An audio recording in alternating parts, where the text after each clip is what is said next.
In the 3rd year of King Jehoiakim's reign, the Babylonian military machine arrived at the walls of Jerusalem. They brought fire and iron. The city gates shattered, the sacred temple was looted, and the capital was reduced to ash.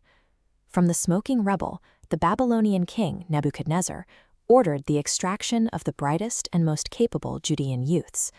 Among them was a young man named Daniel, who found himself dragged in chains across the desert, hundreds of miles from home. The captives arrived at the massive blue-tiled gates of Babylon. The empire began a process of forced assimilation to weaponize the intellect of these youths. The state stripped them of their Hebrew names, assigned new Babylonian identities, and mandated the study of its own language and literature. The first line of resistance was drawn at the dinner table.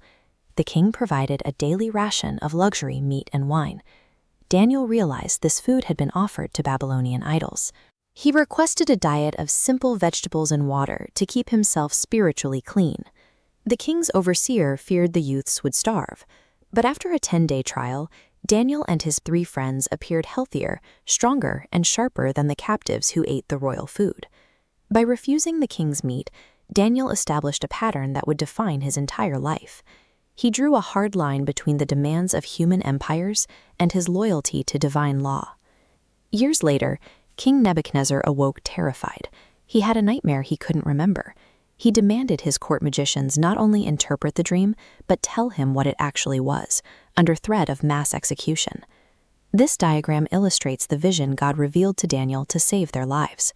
It shows a towering statue made of descending metals. The golden head represented Nebuchadnezzar's Babylon.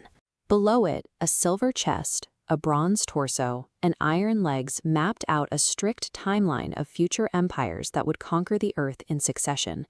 But the timeline had a definite end. A rock, cut without human hands, struck the base of the statue.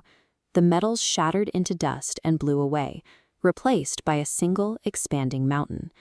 Daniel explained that a final divine kingdom would eventually rise and crush every earthly regime. Nebuchadnezzar rewarded Daniel, but his pride quickly recovered. The king ordered the construction of a 90-foot-tall idol made entirely of solid gold. He issued a royal decree. When the music played, every official in the empire must bow to the statue. Daniel's 3 friends, Shadrach, Meshach, and Abednego, refused to kneel. Furious at their public defiance, the king ordered them bound and thrown into an execution furnace, heated 7 times hotter than normal. The fire was so intense it killed the soldiers who threw them in. The king looked into the flames and saw an impossible sight. The ropes were burned away, but the men were unharmed, walking freely alongside a mysterious, glowing 4th figure. They walked out of the furnace without even the smell of smoke on their clothes. Nebuchadnezzar's arrogance eventually reached a breaking point. After boasting about building Babylon by his own mighty power, a voice from heaven stripped him of his sanity. For 7 years, the ruler of the known world lived in the wild, eating grass like cattle, until he finally looked up and acknowledged God's sovereignty. The most powerful autocrat on earth possessed massive armies, colossal statues, and execution chambers. Yet when he challenged heaven, he was exposed as entirely fragile. Decades passed. Nebuchadnezzar died, and his grandson, Belshazzar, took the throne. During a massive royal banquet, Belshazzar ordered his servants to bring out the sacred golden vessels stolen from the temple in Jerusalem, using them to toast to his own pagan gods. The celebration stopped dead. A disembodied human hand appeared in the air. The empire's elite watched in absolute silence as glowing fingers carved a cryptic message into the plaster of the palace wall. The queen mother called for Daniel, now an old man. He read the text. The king's days were numbered. He had been weighed on the divine scales and found completely lacking. His empire was going to be divided and given to the Medes and Persians. That very night, the prophecy executed itself. The Medo-Persian army diverted the mighty Euphrates River, marched straight under the city walls, through the dry riverbed, and slaughtered the king. Babylon fell in hours. The Persian king Varius took control and immediately promoted Daniel to top administrator. Jealous rivals set a trap. They convinced the king to sign an irrevocable law stating that anyone praying to any god other than Darius for 30 days would be thrown to the lions. Daniel went home, opened his windows toward Jerusalem, and prayed 3 times a day exactly as he always had. He was arrested. The king, trapped by his own legislation, sealed Daniel inside a den of starved lions overnight. At dawn, the frantic king rushed to the pit, only to find Daniel sitting perfectly safe, reporting that an angel had shut the lions' mouths. The names of the empires changed, but the strategy remained identical. The Babylonians used fire, the Persians used beasts. Both systems failed entirely against a man anchored to an authority higher than the state.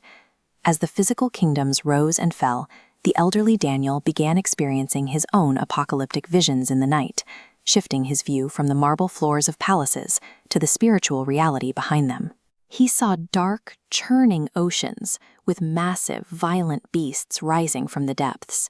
A lion with eagle's wings, a ravenous bear, a 4-headed leopard, and a terrifying beast with iron teeth. These monstrous forms mirrored the empires that would continue to trample the earth. Heavenly messengers, angels Gabriel and Michael, arrived to pull back the curtain. They revealed that earthly politics were heavily influenced by an unseen cosmic war.